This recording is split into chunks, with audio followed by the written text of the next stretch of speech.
بسم الله والصلاة والسلام على رسول الله، عليه أفضل الصلاة والسلام. الجميلة الحبيبة، الله يسعدك يا رب تناهيد. أنا هنا يا حبيبتي بصور لك المبلغ اتصرف ازاي. دي بعض من جزء من الكراتين اللي الحمد لله الحمد لله ربنا من علينا وفرقناها على المساجد. كل مسجد 5 كرتونة عصير و5 كرتونة مية، كانوا عدد 5 مساجد. واللهم لك الحمد. ودي علب التمر، تمر ما شاء الله ما شاء الله دايب جميل، عشان حتى لو حد كبير في السن جاي ياكل منه يعني يبقى طري. ودي طبعا بعض يعني انا جزأت المبلغ. الحمد لله.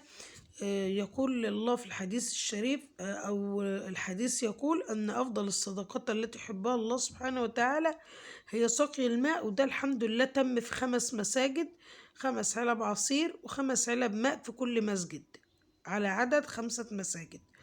وتاني نوع من أنواع الصدقات التي يحبها الله سبحانه وتعالى كفالة اليتيم، وده تم الحمد لله. ذهبت إلى دار الأيتام وتبرعنا برضو بمبلغ. والصدقة الجارية، ودي تمت في النواشف اللي حضرتك بتشوفيها دلوقتي.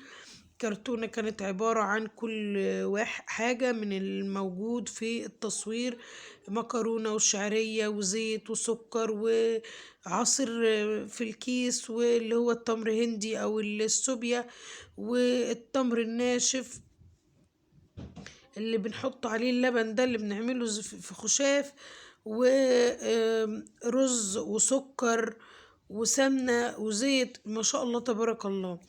والجزء الباقي من المبلغ اللهم لك الحمد، ربنا اداني الصحة، اللهم لك الحمد اللهم لك الحمد.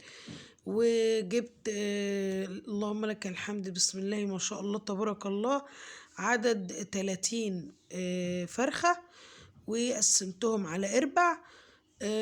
وتوكلت على الله، تبلت وجهزت. كل يوم عملت حاجة، يعني يوم طلعت النواشف في كراتين الحمد لله واتفرقت قبل المغرب بساعة، كانت واصلة لمستحقيها.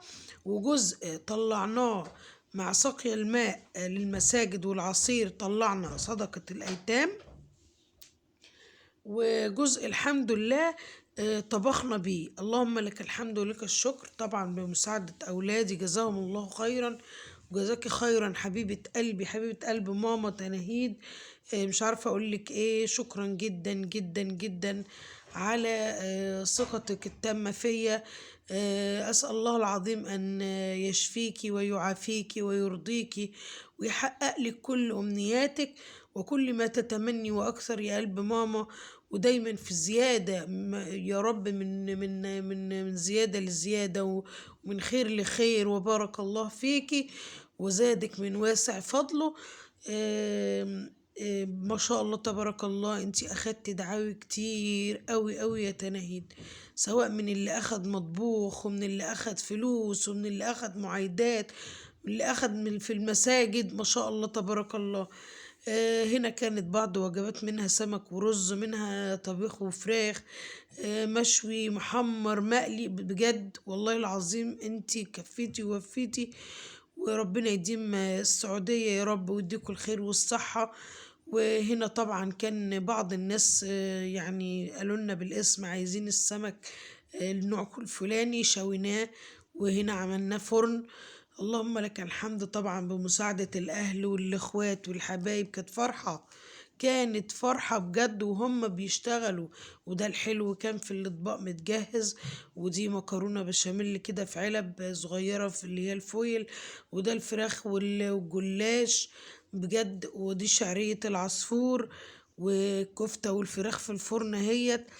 يعني بجد والله العظيم والله العظيم احنا من كتر ما شاء الله تبارك الله الحاجات، كل واحدة بقت تاخد عندها تودي، لدرجة ان احنا ودينا بعض الصواني في الصورة اللي فاتت الفرن المدرج ده وديناها تستوي عشان نلحق اليوم وكله يتوزع في يوم واحد. اللهم لك الحمد اللي هو المطبوخ يعني. اللي كانت بتعمل الطبيخ عندها، واللي بتعمل الحلو عندها، واللي بتعمل أنواع الرز عندها، واللي بتشوي الفراخ، كلنا بجد الحمد لله كان خير ربنا زايد وفايض. هنا الصواني الحمد لله كانت عند مرات اخويا، كلنا بجد اشتغلنا، وهنا بطاطس وشعرية وصلصة.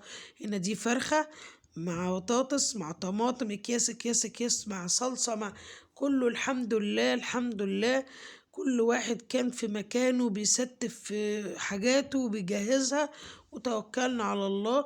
طبعا الموضوع أخد مننا يوم الأربع والخميس والجمعة والنهاردة السبت. اللهم لك الحمد كله ولك الشكر كله، ومبارك عليكم الشهر. يقول الله تعالى في كتابه الكريم: بسم الله الرحمن الرحيم: الذين ينفقون أموالهم بالليل والنهار سرا وعلانية فلهم أجرهم عند ربهم. صدق الله العظيم. ما تنسوش اللايك، والسلام عليكم.